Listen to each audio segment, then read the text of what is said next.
Holy City Center Radio, it is episode 255, and I am your host, Christian Sanger. Today is Wednesday, May 22nd, 2024.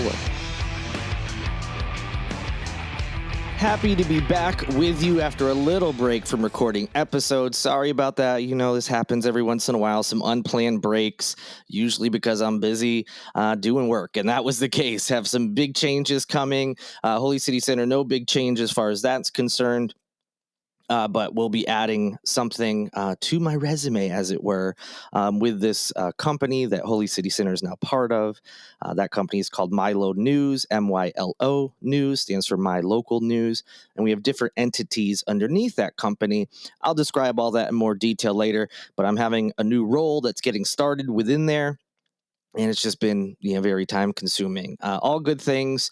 Just been busy. And you know what? If I was going to take a break, this is a good episode to come back with. It's an interview, which are always, in my opinion, the best because it's not just me rambling about the latest news. I always learn something from the people I talk with. And today's episode is no different. And I think a lot of you out there will not only appreciate the interview and the content, but you'll probably learn quite a bit as well because my guest knows exactly what he's talking about, and you'll understand why. Today, I was able and honored to speak with John Falkenbury. He is the executive director of the Congressional Medal of Honor Society, and he's going to be talking a little bit about the society itself, but also the Medal of Honor Museum at Patriots Point. Now, you may remember that the Medal of Honor Museum has been inside the Yorktown for several years now. And so you might be saying, hey, why are we having this interview? Well, that is because there has been some major renovations and updates made to that museum. Perhaps you remember reading about it or seeing it on the news here locally. And we do a nice deep dive into not only the changes and renovations and improvements that you'll see when you go to the museum, but also a little bit of a history about the Medal of Honor itself. Very fascinating. John had so many really interesting points and almost like trivia questions and just background, little facts and figures about the honor itself, as well as, of course, plenty of important information about the museum. If you want to learn more, there's some links in the show notes if you want to check that out. Most importantly, though, the updated Medal of Honor Museum aboard the USS Yorktown will officially open to the public on May 25th, so just a few days away.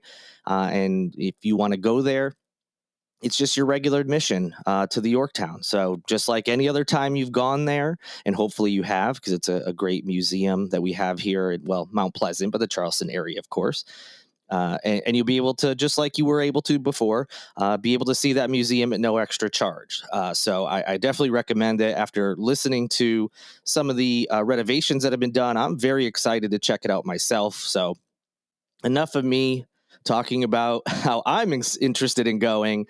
It's time for you to learn more and find out quite quickly that you probably as well are going to want to end up there. If not this weekend, over Memorial Day weekend, but as soon as you can. Again, just a great interview, and it was a pleasure to talk with my guest today, John Falkenbury. And as promised, joining me now is John Falkenbury, the Executive Director of the Congressional Medal of Honor Society. I'm excited to talk with him today. John, thanks so much for joining me. It's my pleasure, Christian. I appreciate you taking the time to reach out and learn a little bit more about the society and the exciting things that are happening here. And absolutely, we've got a whole bunch of stuff to talk about in regards to both the society, museum, and everything else. Before we dive into that, if you could just give a little background about yourself, just so folks know a little bit more about you. Whatever you want to mention, anything about your background. If you are from this area or moved here, anything you think is important. Well, I am a third generation career military. I retired from the U.S. Army in 1999. Both my father and I were cadets at the Citadel and graduated from there. And my oldest son received his master's degree from the Citadel. I was stationed in Charleston as an Army officer at the Citadel. So I have long ties to the Low Country and the Charleston area. After I retired from the Army, I ran our family business, which was a long-term care facility, skilled nursing facility. Um, that was something I needed to stabilize, and I ended up selling it. And then for 10 years, I was the president and CEO of the USO of North Carolina. And having known many of the Medal of Honor recipients over the years, both in the military and with the USO, in 2019, I was asked to come down and be their first senior nonprofit executive, which for the last 5 years I've been honored to do. I will be leaving at the end of July. I think it's just time for a change. I need to spend some time with my wife and do some traveling. So that's a real quick thumbnail on who John Falkenbury is. I appreciate it, and thanks to you and your family for your service, and not just, as far as military is concerned, but also you've been doing a lot of work with organizations like these, and I don't blame you wanting to have some time with family. It sounds like it's well deserved. So that's what we're here to talk about is the Congressional Medal of Honor Society. So if you could tell us a little bit about it and also the Medal of Honor Museum at Patriots Point. Sure. Well, the Congressional Medal of Honor Society was established by Congress in 1958 for the sole purpose of establishing that bond of brotherhood between Medal of Honor recipients, but also allowing them to educate America's youth and help fellow veterans. And they've been doing that since 1958. The downside is in 1958, there were over 400 Medal of Honor recipients. Today, we only have 61 living recipients. So the legacy of the Medal of Honor recipients and the Medal of Honor itself is critical to preserving history and having it available for not just those in the Low Country, but across the United States. In 1999, Congress, by public law, established the Medal of Honor Museum on the USS Yorktown. They also established a memorial site at Riverside National Cemetery in California and a memorial site in Indianapolis, Indiana. But the recipients are very clear. There can never be too many Medal of Honor museums that preserve the legacy of the recipients. So you've got the Murphy Museum in New York area. You've got the Charles Coolidge Heritage Site in Chattanooga. You have an emerging National Medal of Honor Museum in Arlington, Texas.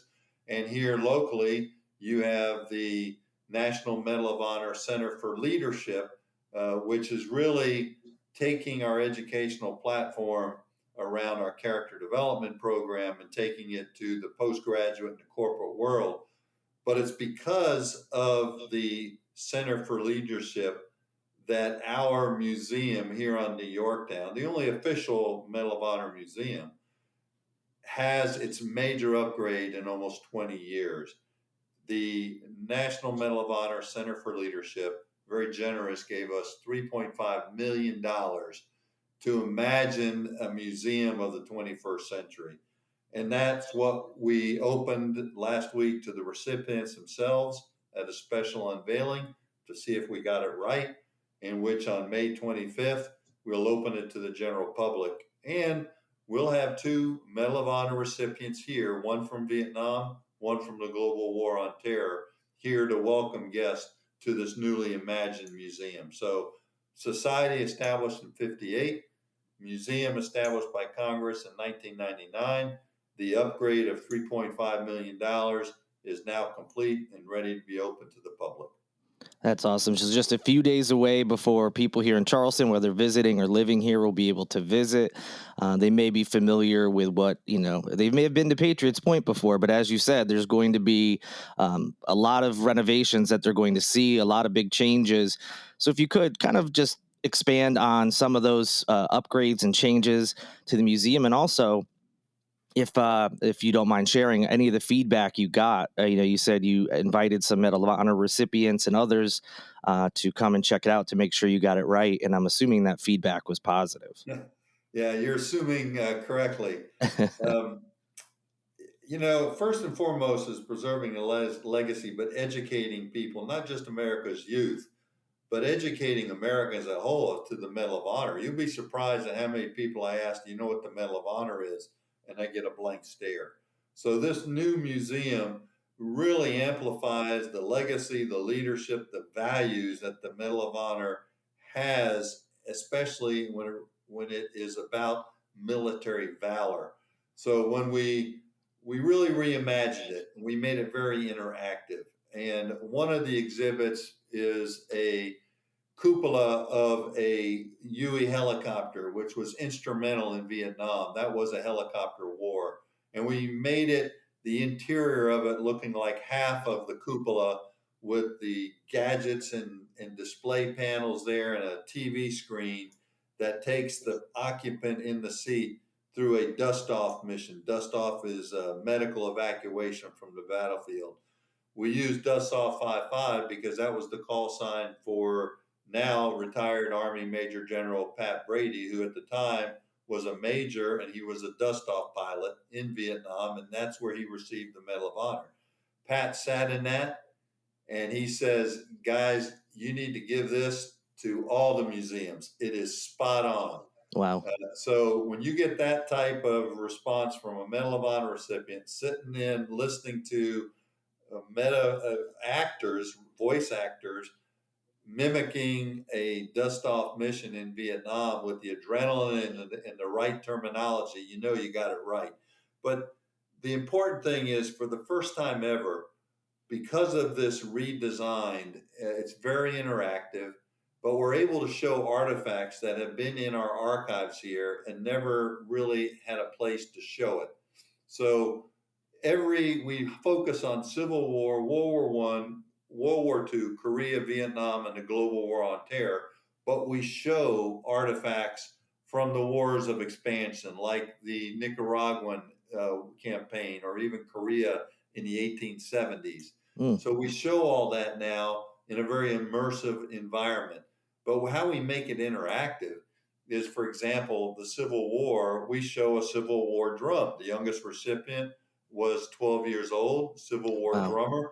We have a drum there that, with the cadences that were used during the Civil War for attack or retreat, and kids can now drum them out.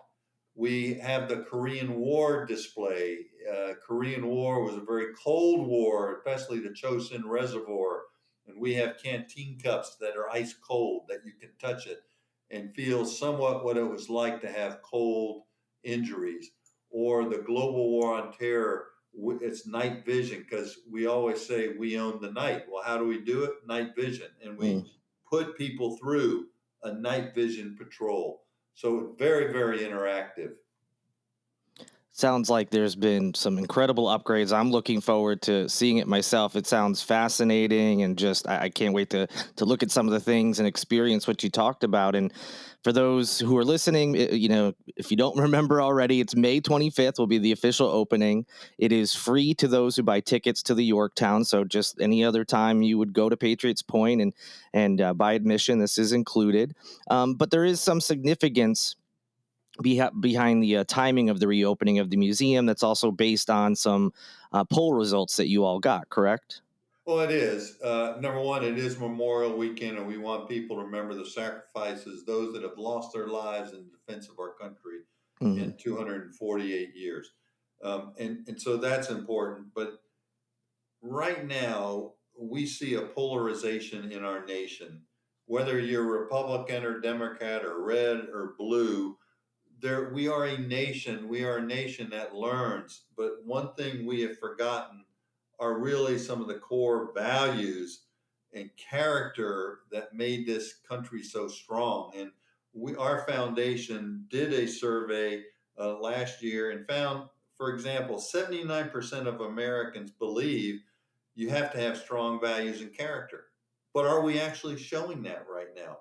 And really, only 77% of the society, they see less values oriented in our population from previous generations, which means while we believe in values, we're not acting on those and doing them correctly. So that's where our character development program really comes into play, and why organizations like the National Medal of Honor Center for Leadership here in town take it to the new level. Our character development program is designed by educators for educators and their students. It's free on our website. Lesson plans, videos that the recipients themselves will help educate and show why a certain value, whether it's courage or integrity, was instrumental in the day of their action and their life after the action. So we just feel that we're now, with this new museum, we're also incorporating those values throughout the museum, whether it's in the Courage Under Fire tunnel, where we have images of the Civil War through the global war on terror. We flash up integrity, we flash up patriotism. We go and we show our character development program where individuals can design their own challenge coin sticker and then pick the value and learn a little bit about the value that's important to them. So again, it's yes, come and be immersed in the history of the Medal of Honor and those that came before, but also learn what makes this country so special. Talking about the program, the character program behind it as well, it's not just like you said. There's multiple parts to this renovation and what the organizations involved do. And I'm sure there's countless people who have been involved in this process, and also some other organizations and things. If you had the time to thank them all, I'm sure you would. But who have been some of the key players behind the renovations? So people know who is actually behind all these big changes. Well, that's a great question, and one that when I first came here in 2019, I got with our archivist, Laura Jowdy, and I said, Laura, dream the impossible dream. What would you like the museum on USS Yorktown to look like? And she came up with this great plan, great vision. And I said, okay, now I got to go find the money. Mm. And so during that time period, because of the National Medal of Honor Center for Leadership's $3.5 million grant, okay, now we got the money. Well, now we got to hire the right company to put this thing together, take this vision and make it reality. And we had worked with Mark Canton and Associates out of Iowa on several smaller projects and knew that they were top notch. And Mark and his team put together what you will see in this museum. And starting last September on Labor Day, when we closed the museum down, we shut the museum down, we gutted it, we broke down walls. Meanwhile, Mark and his team were putting together and fabricating the displays in Cincinnati, Ohio. They're working diligently, but we couldn't have done it without Patriots Point and Allison Hunt and their entire team here at Patriots Point, because we're just one segment of this fabulous Patriots Point USS Yorktown. They're the ones that came in and helped us with a lot of the HVAC and the electrical and the automation that was needed to bring this to life. So, Center for Leadership, Patriots Point, Mark Canton, and Laura Jowdy are really those people who were the catalyst to make sure this museum was produced. And as I always asked Mark's team here, a gentleman named Corey Catton, I'd walk in every day and say, Corey, I only have two questions for you. Are we on budget and are we on schedule? And we were on budget and we were on schedule opening it up this weekend. That's awesome to hear. And obviously, a lot of credit to many, many people and the organizations you mentioned. Is there anything else we should know about the Medal of Honor itself, or about the Congressional Medal of Honor Society, or the museum? Well, I think for your listeners, there's some confusion on the Medal of Honor. It is simply the Medal of Honor. It is awarded by Congress. That's why many people think it's the Congressional Medal of Honor. It is Mm. not. It is the Medal of Honor. It's the highest award for valor. It is, you have to have two observations on the battlefield of a deed, and then that is recommended up the chain of command from the various services, Army, Navy, Air Force, Marine Corps, even Coast Guard if they're at war with us. And it goes to Congress with a recommendation. Then Congress says, we award this, and the president presents it So that's the Medal of Honor itself. It was established in the Civil War because morale was bad. The South was having many victories, morale in the Navy and the Army. So it was established in November of 1861 in the Navy, June, July of 1862 with the Army. And the first medal was awarded on March 25th of 1863. That's why every year we celebrate Medal of Honor Day at Arlington Cemetery and across the other memorial sites here, Indianapolis, and Riverside, California. But keeping in mind, since the Civil War, there have been 41 million men and women who have worn the cloth of our nation, both in war and in peace. Only 3,517 have received the medal. 19 of those 3,517 have received it twice. Wow. Most of that occurred during the Civil War, the Indian campaigns up to World War I. Since 1939, the medal is only awarded for combat actions. Prior to that, there were medals that are awarded. For example, Charles Lindbergh, who flew the Spirit of St. Louis, he was a reserve Army Air Corps officer, and he was awarded the Medal of Honor. But since 1939, it is for combat only. One woman, Dr. Mary Walker, has received the Medal of Honor. Hers was rescinded along with 900 men back in 1916. They didn't qualify. In her case, she wasn't a soldier. She had her medal reinstated in 1977, along with about 19 other individuals like Wild Bill Cody, Buffalo Bill Cody, who was an Indian scout. And so one woman, we've had one Coast Guardsman, Douglas Monroe, the Coast Guard's part of the Navy in time of war. He received it at Battle of Guadalcanal. And we've had one president, and I always fool people with this one. That one president was Teddy Roosevelt. He received his medal 100 years after his action at the Battle of San Juan Hill. Hmm. You normally have 5 years to present the medal unless new material becomes available. And that's what's happened. That happened with Teddy Roosevelt. It happened with recently Colonel Paris Davis, African American, Vietnam, great warrior. Records get lost. Sometimes there's racism or anti-Semitism. And that's why I say we are a country that learns and we correct mistakes. Colonel Davis was awarded his medal about 2 years ago. Colonel Ralph Puckett, who recently passed away, received his medal 2 years ago for an action 70 years ago. Wow. So Teddy Roosevelt, 100 years, after the action, but then I point out Teddy Roosevelt Jr., his son, received the Medal of Honor for actions during the invasion of Normandy on D-Day. So, one president, one Coast Guardsman, one woman. And today, as I said, we only have 61 living recipients, 45 from Vietnam and 16 from the global war on terror, Afghanistan and Iraq.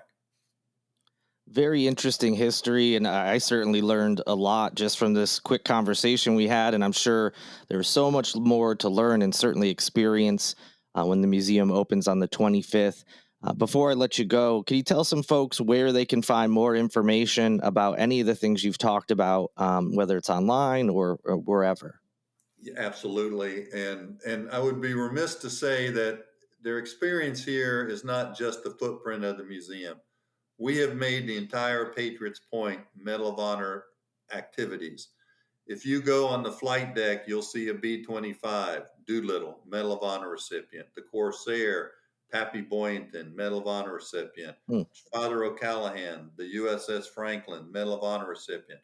We'll have QR codes at various locations at the Marine Fire Base, landside, on the Yorktown, on the Laffey, that you can take a picture with your phone and learn more about the action, the recipient. Very important. Now, the entire Patriots Point is a Medal of Honor location. But to learn more, you can go to cmohs.org. That's Congressional Medal of Honor Society. So cmohs.org to learn more, or go to Patriots Point's website and learn how you can buy a ticket to come to this thing on Saturday.